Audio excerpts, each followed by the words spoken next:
As the dust settles on a horrendous couple of days for Rangers in the league, I was hoping for someone affiliated, someone within the club, someone who's actually in the team, backroom staff, whatever, to call it out and say what it was in plain English. And Dujon Sterling delivered as he was given an interview ahead of the Scottish Cup semi final against Hearts. And he says, "We've been shit the past few games.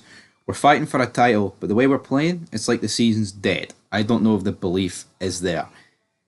And that's pretty much echoing everything that we've all said, right? It has been shit. And people are like, oh, players and managers, they can't come out and say that, right? And I think a manager, to a degree more, can't come out and absolutely fire his team under the bus. But a lot of people are like, oh, he'll do it on Sunday after the semi finals out the way. No, hold on, the semi finals out the way. Why wasn't he firing his team under the bus? The league's fucking gone. Screw the semi final. What about all the other league games? I don't get the mentality of some people. Some people like comment and say, "Oh, you can't be saying that. How can you not be saying that the league's gone and that the team's shite?" It is. It's pathetic. You know, you've got Clement saying that, "Oh, we need to get behind the players." We've been behind the players pretty much since Clement came in. Am I going to pretend that the last days of Bale and when Stephen Davis took charge for those two games, it was all happiness? It wasn't. All right, it clearly wasn't. The toxicity at some of the games was there to be seen and heard, because rightfully it's been a shower of shite. Clement came in and turned it around, and everyone has been behind Clement since he came in and been behind this team. And when we needed them most to step up, to put the pressure on, to win the two games in hand, the arse went. And if there's anybody out there that says fans are unjustified by calling that out, then they need their head looked at. That's what they need their head looked at. They do. And you know what? I've lost a lot of respect for these players. But you know what? Dujon Sterling coming out with comments like this has automatically made him my favourite Rangers player currently, right now, because it's the truth, and the truth goes a long way in my book. And him coming out and saying this has automatically earned my respect. Now, here, if he didn't say this, I think Dujon Sterling's been easily one of our best players this season, and I think he's one of the few that can actually hold his head up high. He can. Like, against like Ross County, I think Seema and Cantwell were one of the few people that were actually trying. There's a lot of players in that team that just can't be arsed. There's bottling and there's can't be arsed, and I think it's both. I think it's both mixed together. I think there's an element of bottling that just team can't be arsed. It's like Lundstrom. Look how well he was playing to try and get this new contract, and what's happened to him ever since like the new contract's been offered. I believe his arse has went. Just shows you that the players. I hope he pisses off back to Sheffield United. Yeah, yeah, of course. And his wee scousey, shitey accent, man. I'm done with them all. I'm done with a lot of them. And yeah, there will be a lot of happy clappers. We'll beat Hearts, even though I don't see how it'll happen, by the way. Hearts 91. I would never bet against Rangers, but here, I'll tell you what.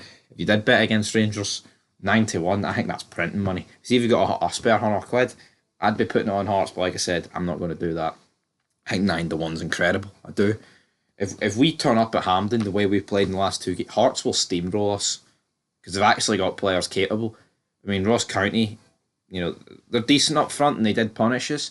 Dundee let us off the hook, I do think, because there was a lot of those counter attacks where they were a bit indecisive.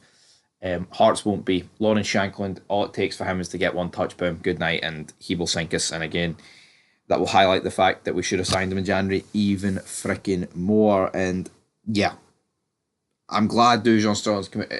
I would say shit's a bit of an understatement, but it's actually so refreshing to come out and see that a player has actually turned around and said this, because that's what we are. We are shit. We have been shit. And that line about we're fighting for a title, but the way we're playing, it's like the season's dead. That's exactly what I said.